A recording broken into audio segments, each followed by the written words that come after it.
At 10:30 p.m., the corridors of Minneapolis General Hospital were nearly silent except for the steady rhythm of ventilators and the distant hum of monitors. Dr. Rebecca Lane, the youngest cardiac surgeon on staff, adjusted her mask as she entered the operating room. The team was already waiting, 3 interns wide-eyed and eager, their nervous energy barely contained beneath the fluorescent lights. Rebecca's voice was calm, composed, almost melodic. Let's focus. The donor heart is ready. We move fast, but we don't rush. Even at that hour, there was authority in her tone, earned not by age but by precision. The interns watched as she moved with quiet confidence, her hands steady under the sterile glow. Within minutes, the room fell into synchronized rhythm. The soft clatter of instruments, the steady beep of the monitor, the faint hiss of the ventilator. Rebecca guided them through every incision and suture, her presence grounding the entire team. When the final suture was tied and the heart monitor's rhythm stabilized, a murmur of relief rippled through the room. "Excellent work, everyone," she said softly, eyes crinkling above her mask. "Let's make sure he wakes up to a steady rhythm." It was the kind of calm authority that made people trust her. Outside, she finally removed her gloves, washed her hands, and leaned against the counter. Her reflection in the stainless steel cabinet looked exhausted but proud.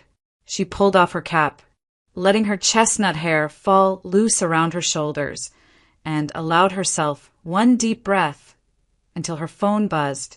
David. She hesitated before answering. "Hey," she said quietly, stepping into the hallway. His voice was clipped, sharp even through the static. "Are you still at the hospital? There was an emergency transplant. I told you I might be late." There was a pause, then a sigh heavy with irritation. "Rebecca, you live there. I can't remember the last time we had dinner together. Do you even know what day it is?" She smiled faintly, though her chest tightened. "Thursday, and I'll be home soon. Promise." "Don't bother," he muttered.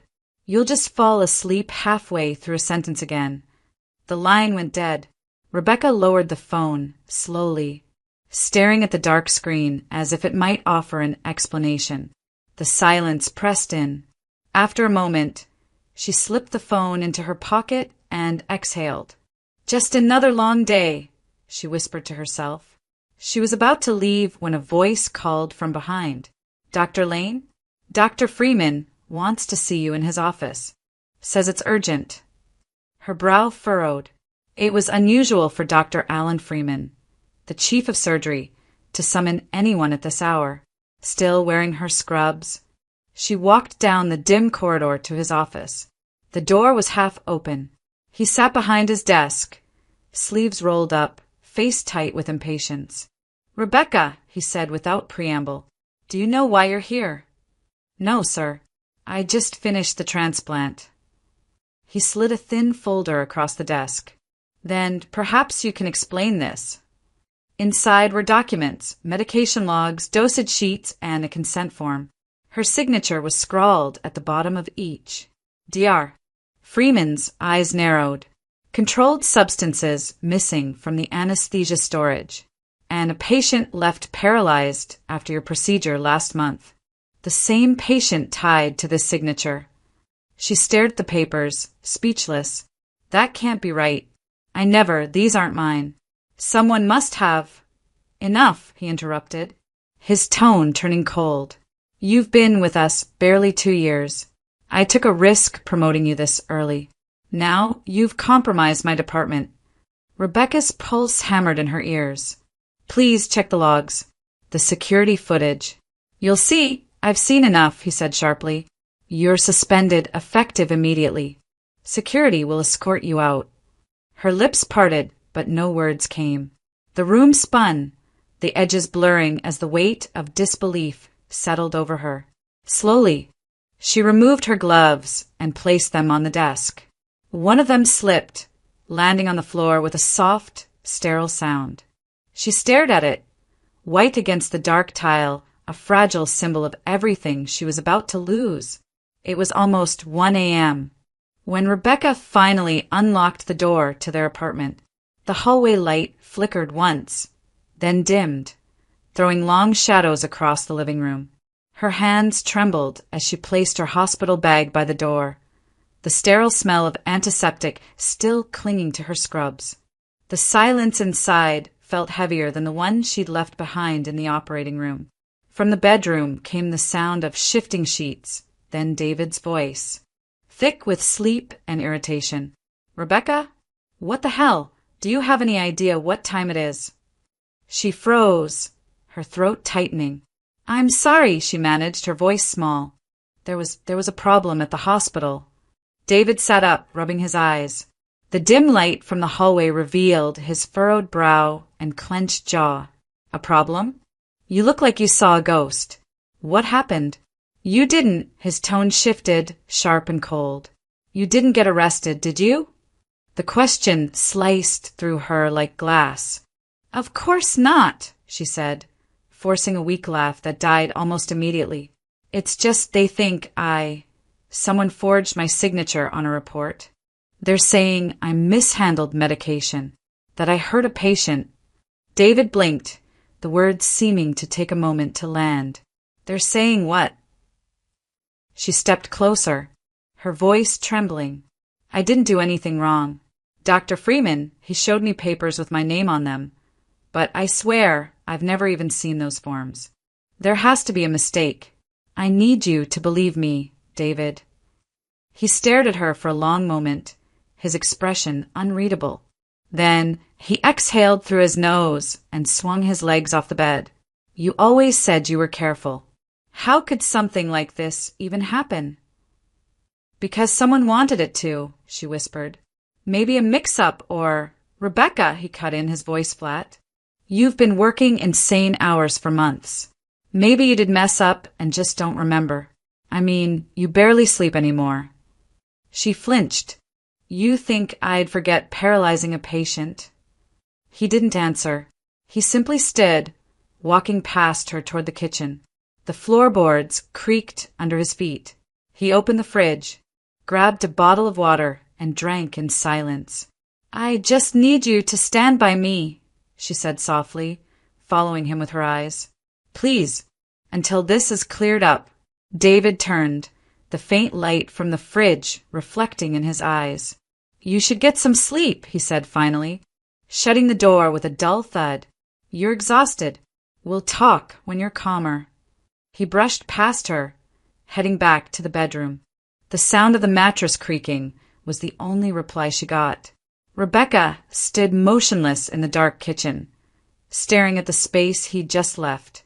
The hum of the refrigerator filled the silence. Slowly, she sank to the floor, her back against the cold cabinet, her body curling inward as if to disappear. Her chest felt hollow, her throat raw from holding back tears. For years, that apartment had been a sanctuary, a place of warmth, laughter, and quiet understanding. Now, it felt foreign, stripped of safety. She turned her head toward the faint glint of her wedding ring in the dim light above the stove. The gold band caught the glow for a moment before fading back into shadow, cold and distant, just like the man who had given it to her. Morning light filtered weakly through the blinds, cutting pale stripes across the hardwood floor. The apartment was quiet except for the faint hum of traffic outside. Rebecca stood in the living room, still wearing her robe, surrounded by the ghosts of the night before. The argument with David replayed in her head, each word sharp and hollow. She needed something, anything, to silence the noise in her chest. So she started cleaning. She moved mechanically, gathering empty glasses, folding blankets, aligning books that hadn't been touched in months. The smell of disinfectant mingled with the scent of coffee. As she wiped the dust from a cabinet, her hand froze on a framed photograph tucked behind a vase, a picture of her mother, smiling faintly despite the exhaustion etched in her face. The image cracked something open. Memories poured in. A small house on the edge of town, peeling wallpaper, the constant rattle of bottles from her father's drinking, her mother working double shifts at the diner, coming home with grease on her apron and a soft kiss for Rebecca, no matter how tired she was. At 13, Rebecca had scrubbed tables and stocked shelves to help pay bills. Her hands had learned the shape of effort long before they learned the weight of a scalpel. She remembered the night her father stumbled in, shouting, and her mother pulled her close, whispering, "You'll be something more than this, Becca. You'll save people one day." That promise had carried her through the sleepless years that followed, through medical school, through endless rotations, through every moment she'd thought she wasn't strong enough. Now, staring at the photograph, she felt her throat tighten. Her mother had fought so hard to give her a future, and somehow Rebecca had let it unravel. She set the photo down and turned toward the bookshelf.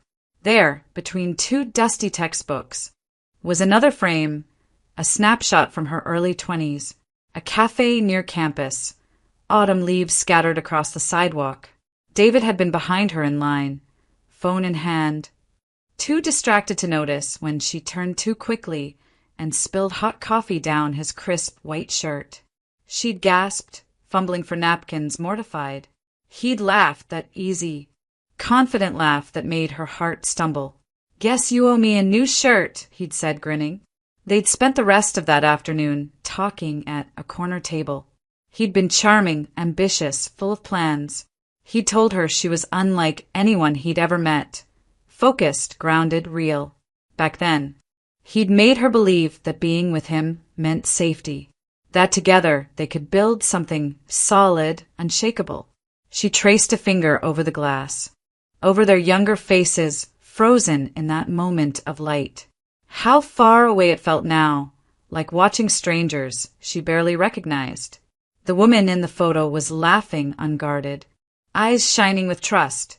The man beside her was the same one who had asked, "Did you get arrested?" Rebecca swallowed hard and set the frame down. The air in the apartment felt heavy, thick with the scent of lemon cleaner and regret. She sank onto the couch, her gaze drifting to the wall where their wedding photo hung. A picture taken beneath a canopy of white roses, sunlight catching the edge of her veil. Her hand trembled as she reached up to touch it. The glass was cool beneath her fingertips, her reflection faint beside the younger version of herself. Smiling, radiant, utterly certain. Now, the smile in the frame felt like a memory from another life. The light in her eyes had dimmed, replaced by a quiet ache. Rebecca let her hand fall to her lap, the echo of that old promise ringing faintly in her mind. "You'll be something more than this." But sitting there in the morning silence, surrounded by everything that was slipping away, she wasn't sure anymore if she still believed it. The afternoon light slanted weakly through the blinds, casting pale stripes across the floor. Rebecca sat at the kitchen table, a mug of untouched coffee growing cold beside her. Her mind was a blur of hospital corridors, angry voices, and the weight of Dr. Freeman's words echoing in her head. Every time she blinked, she saw that file, the forged signature, the accusations staring back at her like a scar she couldn't erase. She reached for her phone and scrolled through her contacts until she found the one name she trusted most. Claire Mitchell. They had met in college. Rebecca studying pre-med. Claire studying law. Back then, Claire had been the kind of friend who showed up with pizza and sarcasm when exams got too hard. The person who could read her mood just by the sound of her breathing. The call connected after 2 rings. "Rebecca? Hey, it's been forever. What's going on?" Rebecca hesitated. Her voice came out small. "Claire, I need help. Legal help." The shift in Claire's tone was immediate. "What happened?" Rebecca told her everything. The meeting with Dr. Freeman. The documents, the false accusations. Her words tumbled out too fast, cracking halfway through. "They think I stole controlled substances, Claire. That I hurt a patient. But I swear to you I didn't. Someone's framing me." On the other end, there was a pause, then the quiet sound of typing. Okay, Claire said evenly. First thing, you say nothing to anyone else. No statements, no interviews, no clarifying with colleagues. You're officially under investigation now. Anything you say could get twisted. Rebecca swallowed, nodding even though Claire couldn't see her. What about the signature? That's our first lead, Claire replied. Send me copies of every form you've signed in the last 6 months. Surgical consents, medlogs, anything. I'll have a forensic examiner compare handwriting. If it's forged, we'll know. Rebecca felt a flicker of hope, small but real. Thank you. I didn't know who else to call. Don't thank me yet, Claire said softly. This kind of setup doesn't happen by accident. Someone wants you gone, and they're smart enough to cover their tracks. You need to stay calm and keep every record you can find. Rebecca agreed, her fingers trembling as she began sorting through files, pulling out copies and scanning them one by one. It was mechanical, mind-numbing work, but it gave her something to hold on to, a purpose in the middle of chaos. By the time evening fell, the sky outside had turned gray and heavy. Rebecca sent the last of the documents and finally let herself sit down. Her phone buzzed again. David. She hesitated before answering. Hi, she said quietly. He didn't return the greeting. His tone was clipped cold. I got a call from someone at the hospital. They said you're being investigated for theft. Is that true? Rebecca's heart clenched. David, it's not what it sounds like. They're wrong. Someone forged my... He cut her off. Rebecca, stop. Do you have any idea what this could do to me? To my clients? My reputation? Her voice broke. I just need you to trust me. I can't live with someone who's under criminal investigation, he said flatly. I'm sorry. The line went dead. For a moment, Rebecca just stared at the phone in her hand, waiting for the sound of his voice to return. It didn't. Her fingers loosened. The phone slipped from her grasp and hit the floor with a hollow crack. The apartment fell silent again. In the hallway mirror, her reflection stared back, pale, wide-eyed, unrecognizable. The confident surgeon, the woman who once commanded a room, now looked like a stranger standing in the wreckage of her own life. A week later, the apartment that once smelled of warm coffee and lavender candles now felt like a waiting room before a storm. Rebecca had spent the past few days in silence, trying to keep herself from falling apart. The curtains stayed drawn. The air was thick with the scent of cleaning supplies and cold air from the cracked window. Every night she'd wake from shallow sleep, certain she'd heard a key turning in the door. That morning it finally happened. The lock clicked, and David stepped inside as if he still lived there. He wore a suit, crisp and freshly pressed, his cologne cutting through the stale air. Rebecca stood from the couch, her pulse quickening. You could have called, she said quietly. He shrugged, setting down his keys on the counter. Didn't think I needed permission. I still live here. Technically. Her jaw tightened. You said you were staying with your mother.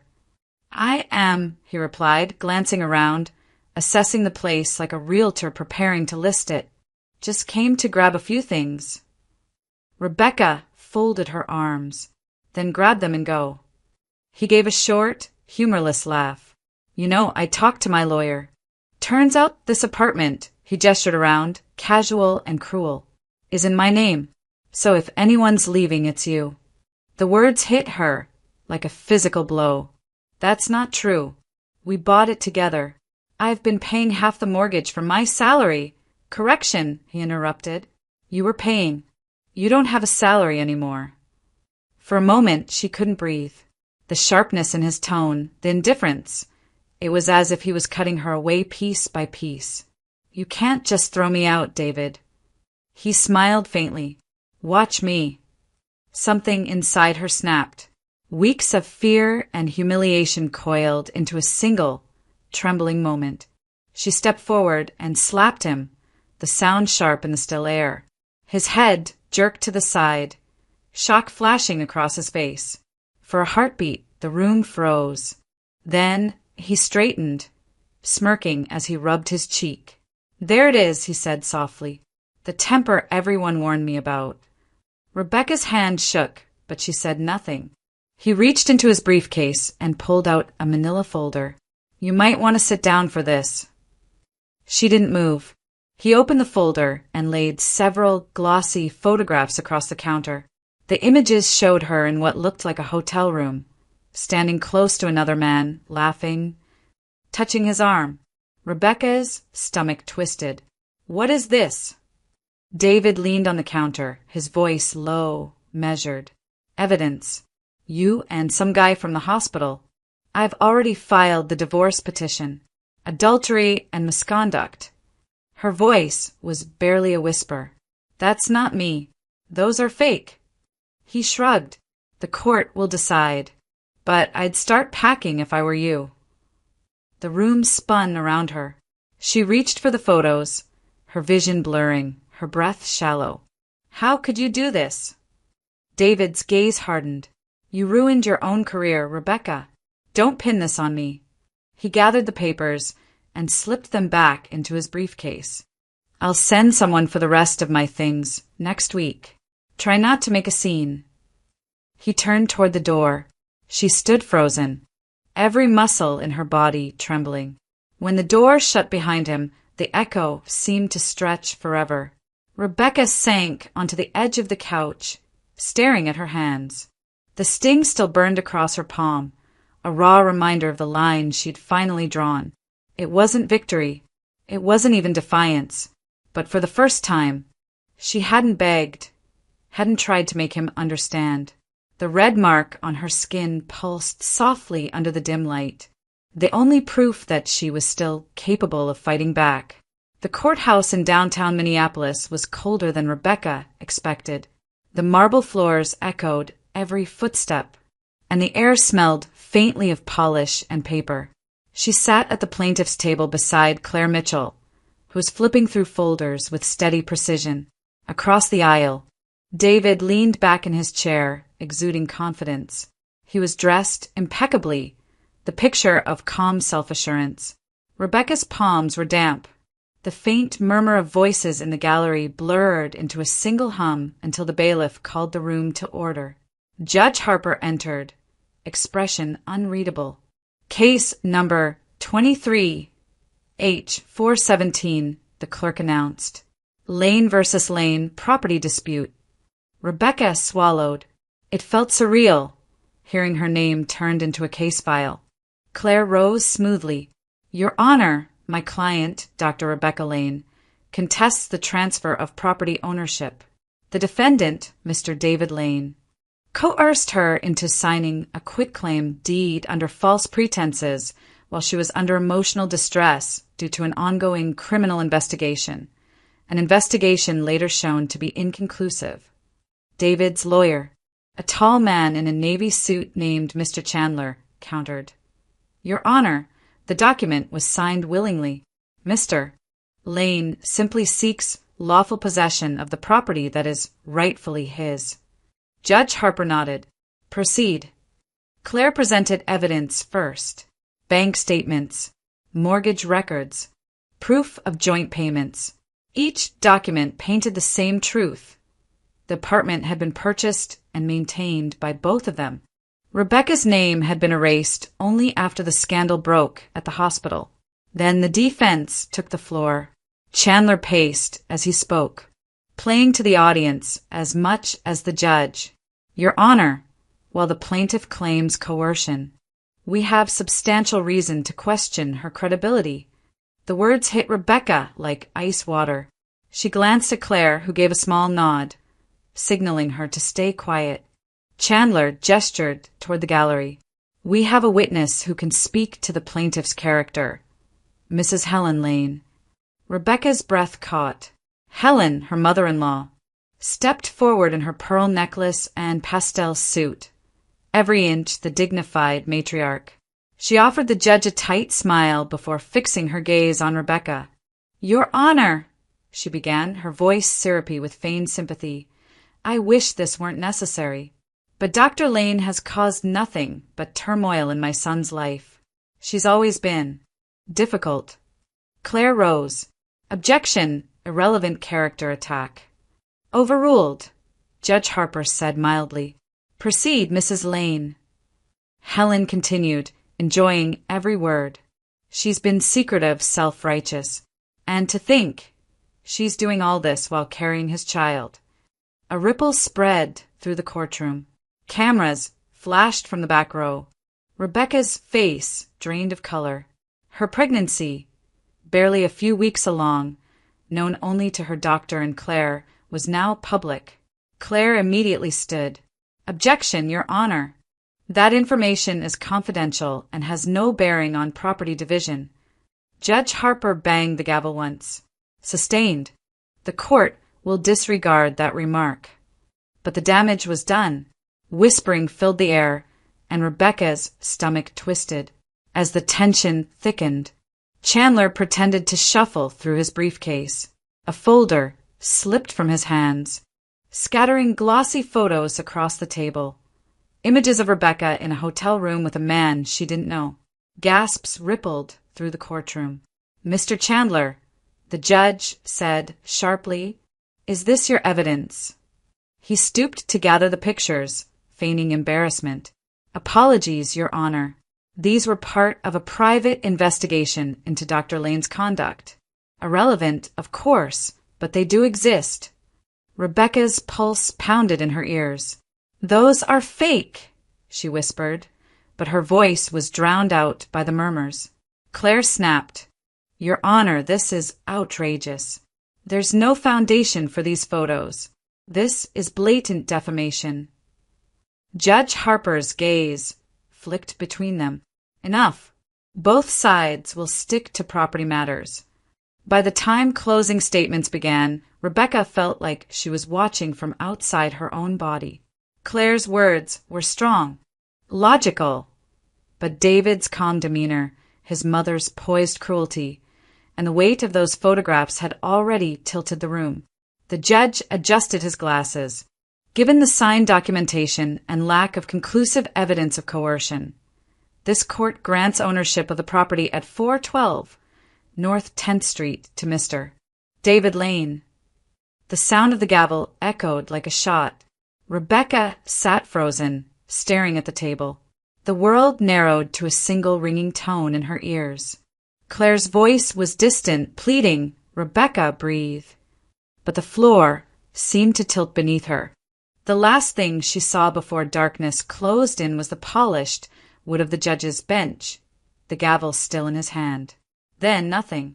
When she collapsed, the courtroom erupted in noise, but Rebecca heard none of it. The echo of that gavel, the cold, final sound of judgment, was the only thing that followed her into unconsciousness. The sterile scent of disinfectant filled the air when Rebecca opened her eyes.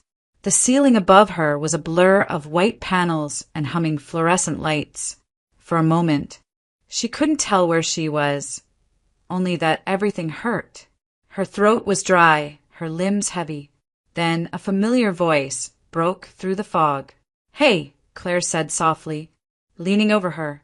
You're safe. You're at Minneapolis General. Rebecca blinked, trying to focus. What happened? Claire's smile faltered. The exhaustion behind her eyes impossible to hide.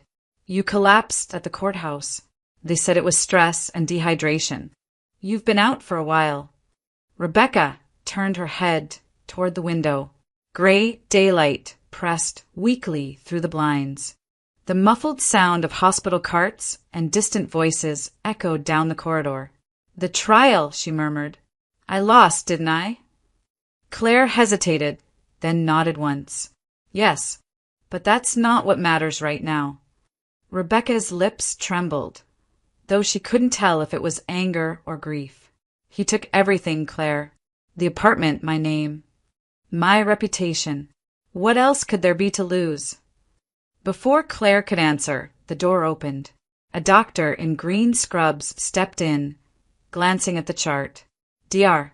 Lane, he began carefully, you gave us a scare. You had some bleeding, but the baby's heartbeat is strong. Rebecca's gaze snapped toward him. The baby, he nodded. You were close to miscarrying, but we stabilized you. You'll need rest. No stress, no overexertion. Your friend here hasn't left your side. Claire gave a small, tired laugh. He's right about that. You're stuck with me for a bit. When the doctor left, silence settled again. Rebecca stared at the 4 line in her arm, at the faint pulse beneath her skin. The word baby echoed in her mind like a foreign language. Something fragile, undeserved yet real. Claire pulled a chair closer. Rebecca, she said gently, I know you want to fight him, but don't chase money or revenge. He'll dig himself a deeper hole eventually. Let the truth find its way on its own. Rebecca's eyes stayed fixed on the window. You really think justice works that way? I think you work that way, Claire said. You're stronger than what they took from you. Rebecca didn't answer. The silence between them was heavy, but not hopeless. After a long moment, she lowered her hand to her stomach, feeling the steady rhythm beneath her palm. For the first time in weeks, her breathing slowed. The anger, the shame, the noise, all of it faded into something quieter. There was nothing left to fight for tonight except the faint, persistent heartbeat beneath her hand. She closed her eyes, her fingers resting protectively over her belly. In that small gesture, barely visible under the hospital blanket, was the first sign of life she'd felt in herself for a very long time. 3 months later, the world outside Rebecca's window looked different, quieter, smaller. The snow had melted into thin puddles along the sidewalks, and early spring rain streaked the glass of her small apartment in the suburbs of Minneapolis. The place was modest, a second-floor walk-up with creaking floors and a leaky faucet, but it was hers. There was no echo of another person's voice, no accusation hanging in the air, only the hum of the refrigerator and the steady rhythm of her own breathing.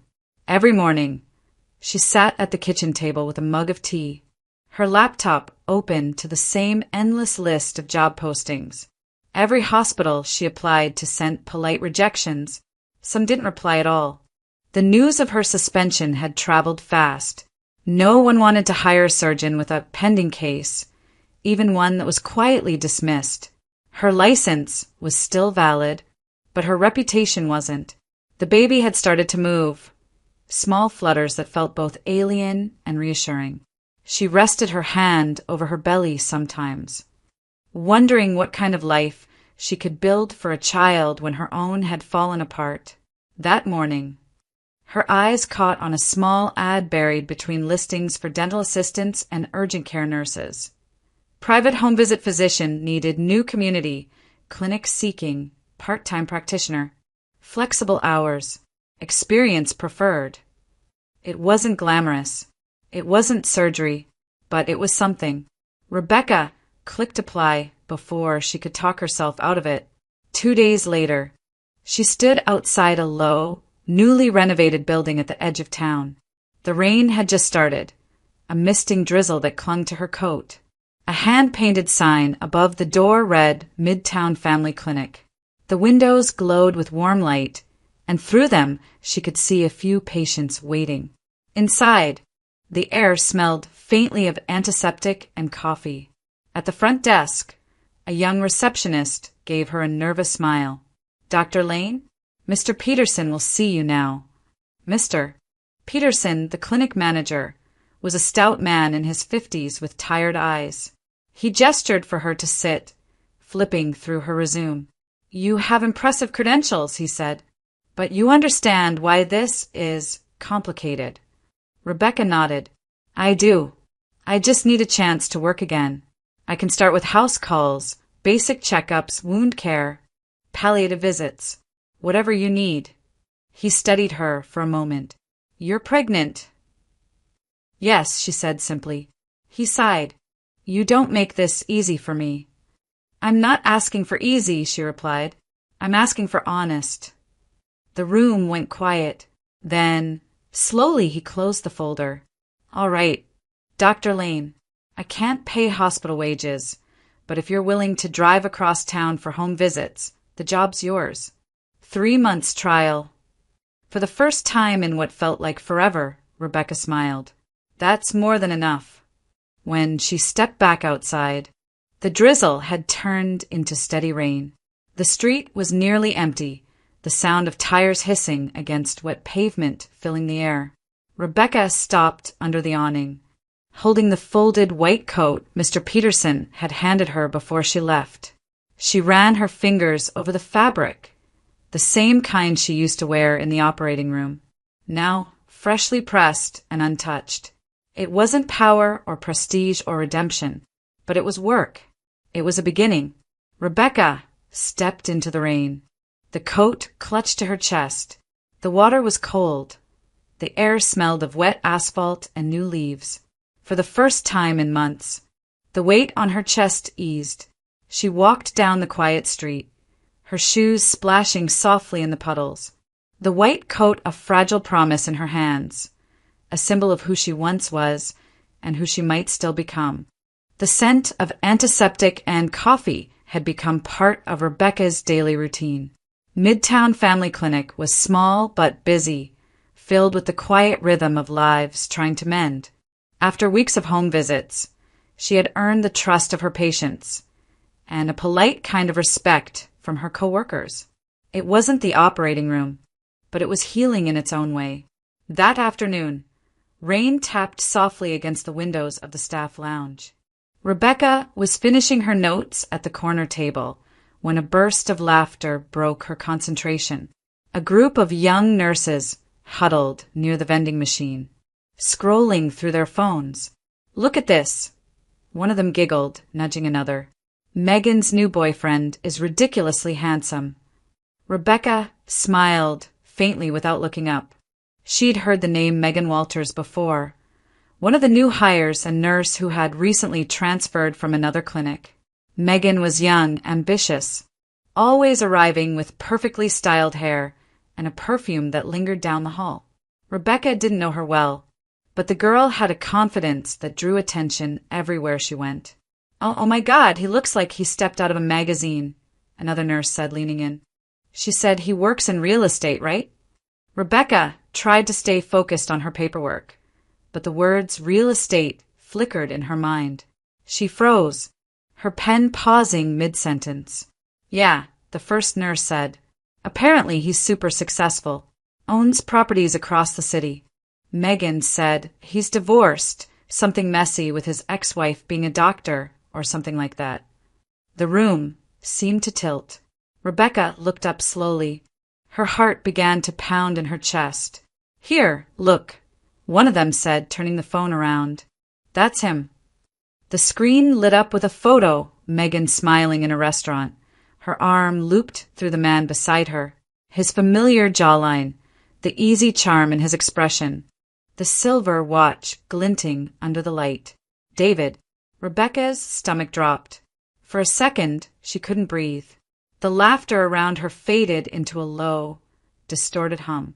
She reached out before she realized what she was doing, her voice barely audible. "May I see that?" The nurse blinked, surprised, but handed her the phone. It was him, without question, David Lane, her husband, her accuser, the man who had walked out of their apartment without looking back, now sitting across a dinner table, his hand resting over Megan's, smiling like the world had never broken. Rebecca's fingers trembled as she stared at the screen. Every breath felt sharp like glass in her lungs. The images flipped, Megan and David at a lakeside cabin, in his car, at a wine bar she and David had once gone to for their anniversary. Her voice was barely a whisper. "Where did you say she met him?" The nurse shrugged. "Some charity gala a few months ago, I think." "Why?" Rebecca handed back the phone with shaking hands. "No reason," she said quietly. Her voice didn't sound like her own. She turned away before anyone could notice her face, gathering her things with trembling fingers. The room blurred, the laughter, the smell of coffee, the low hum of the refrigerator, everything folding in on itself. As she reached the door, one of the nurses called after her, "Dr. Lane, are you okay?" She didn't answer. Rebecca pushed through the hallway, her breath coming in shallow bursts. The fluorescent lights overhead felt too bright, the corridor too long. She reached the end, pressed her back to the wall, and slid down until she was sitting on the cold tile floor. Her chest heaved, but no tears came. Only a wave of hollow disbelief, as if her mind refused to accept what her eyes had seen. He hadn't just replaced her. He had chosen her enemy, Megan Walters, the same nurse from her old hospital, the one who had access to controlled substances, the one who could have forged those records. The realization hit like a knife. Her head spun, nausea rising. Rebecca fumbled for her phone, but stopped halfway. What would she even say? To Claire? To anyone? There were no words big enough for this kind of betrayal. The sound of laughter drifted faintly from the lounge again. She could still hear Megan's name, the sparkle of admiration in their voices. Rebecca pressed a trembling hand to her stomach, her pulse roaring in her ears. The hallway lights flickered above her as her vision swam. The folder she'd been holding slipped from her grasp, scattering papers across the floor. A single photograph, Megan and David, smiling, slid out among them and landed face up on the tile. Rebecca stared at it for a long time, her body still, her eyes burning. Then she turned away, leaving it where it fell. The picture stayed behind on the cold floor, its glossy surface catching the light, a cruel reflection of a truth that could never again be hidden. The morning light was sharp and clear, painting the streets of Minneapolis in pale gold. Rebecca's phone rang just as she was loading her medical bag into the trunk. DR. Lane? We have an emergency call out. Elderly male, possible cardiac event. The receptionist said breathlessly. I'm on my way. 20 minutes later, she pulled up in front of a modest craftsman-style house at the edge of town. The porch light was on despite the sunlight, the front door already open. Inside, the faint smell of sawdust and varnish lingered in the air. A man was kneeling beside an older gentleman, slumped on a recliner. He just collapsed, the man said, his voice steady but urgent. I called 911. They said you were closest. Rebecca knelt beside the patient, checking his pulse. Weak, but there, she murmured. Sir, can you hear me? The man helping her, tall, broad-shouldered, with faint scars tracing one arm, followed her instructions without hesitation. He moved with the discipline of someone used to emergencies. When the ambulance arrived, they worked side by side to stabilize the patient until the paramedics took over. Only when the sirens faded did she notice how pale the man had become. You okay? She asked. He nodded once, then swayed. Before she could reach him, his knees buckled and he went down. Hey, stay with me, she said quickly, checking his pulse. It was strong, but his breathing was shallow. You need a doctor too. A faint smile tugged at the corner of his mouth. Lucky for me, I've got one right here. By the time he came to, he was lying on a couch, Rebecca's stethoscope pressed to his chest. You're dehydrated, she said. When's the last time you ate something? Can't remember. He sat up slowly. Adam Cooper, he introduced himself, extending a hand. Used to be Minneapolis PD, got out a few years back, injury on the job. Rebecca Lane, she replied, shaking it. Clinic doctor, sometimes paramedic, part-time miracle worker. He chuckled, the sound warm despite the exhaustion. You're the one who just saved old Mr. Benson. He's my neighbor. I do his repairs when he can't. Over the next few days, Adam stopped by the clinic to thank her properly. He brought coffee, small talk, and a quiet steadiness that felt unfamiliar but welcome. They talked, first about medicine, then about life. One morning, after she'd finished a home visit, she found him waiting outside with 2 sandwiches and an easy grin. Lunch, he said, for the woman who looks like she forgets to eat. It was the first time she'd laughed in months. Eventually, their conversations turned to the past. One rainy evening, She told him everything. The false accusation, the courtroom, the betrayal. He listened without interruption, his expression unreadable until she finished. "That's a hell of a setup," he said finally. "And the cops never looked into the records." "They called it an internal matter," she said. "The hospital closed the investigation when I left." Adam leaned back, thinking, "I might still know a few people in records. You said there were cameras in the storage area." Rebecca nodded. "Yes, but they claimed the footage was deleted." He smiled faintly. "Footage like that isn't really deleted. It's archived. You just need the right request form and a subpoena." She stared at him. "You can do that." "Not me," he said. "But a friend in the DA's office owes me a favor." 2 weeks later, Claire called her in disbelief. "Rebecca, you won't believe this. We got the footage." Rebecca's heart pounded as she watched the grainy black and white video in Claire's office. The timestamp matched the day she was accused. The figure on screen moved quickly, wearing her lab coat, swiping an ID card, her ID card. The camera angle shifted just enough to catch the woman's face as she turned toward the door. Megan Walters. Rebecca covered her mouth, tears flooding her eyes. "It was her," she whispered. "All along." Claire nodded grimly. "The DA's opening a case against Dr. Freeman for obstruction and falsifying evidence. Megan and David are both implicated in the civil suit." When the final hearing concluded weeks later, Rebecca stood in the same courthouse where she had once fainted.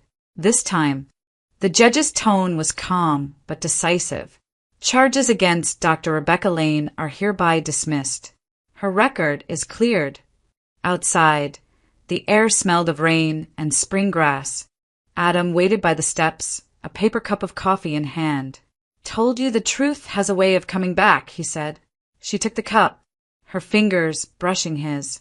For a long moment, neither of them spoke. The courthouse doors swung shut behind her, and she exhaled, slow, steady, free. That night at home, Rebecca unfolded the envelope the court clerk had given her. Inside was a single sheet, case cleared. She ran her hand over the printed words, tracing each letter as if memorizing their shape. Then she placed the paper on the table beside her stethoscope. The weight that had lived in her chest for so long finally lifted. For the first time in years, Rebecca Lane wasn't surviving. She was alive. A year later, the garden behind the small cottage in the suburbs of Minneapolis glowed with color.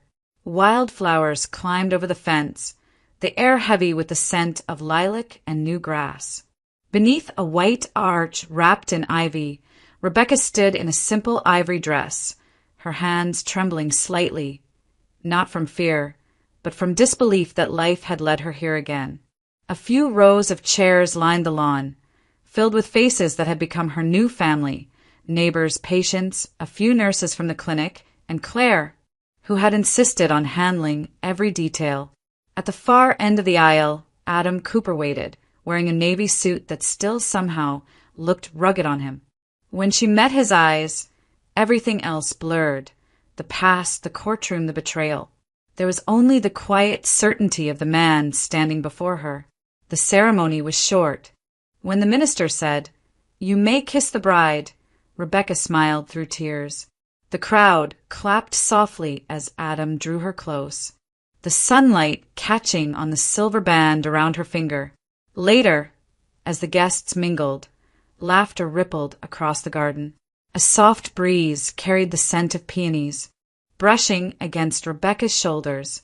She turned to where a small boy sat on a blanket under the shade of a maple tree. Ethan, barely toddling, reached for the petals falling around him, giggling when one landed on his nose.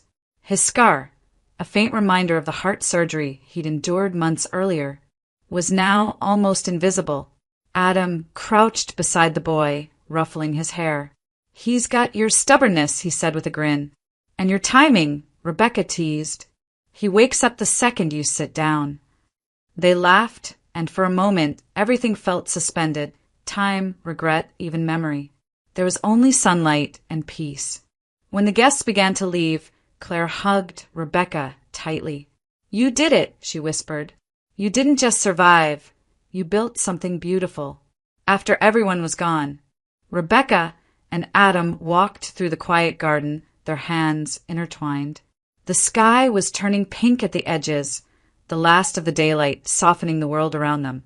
"Dr. Freeman tried to call," Adam said gently. "Wanted to apologize." Rebecca shook her head. "Let it go. Some chapters don't need revisiting."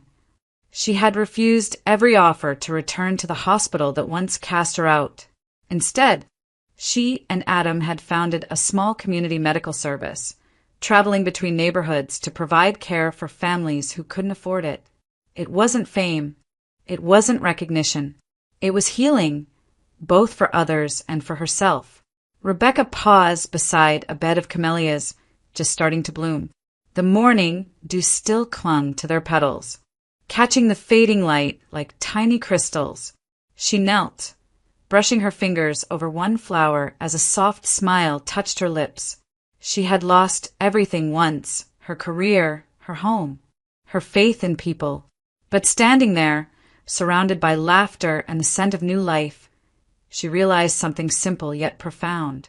She had lost everything once, but what she rebuilt was hers alone. The petals stirred in the breeze, glistening with the last trace of morning mist, a quiet, living symbol of rebirth.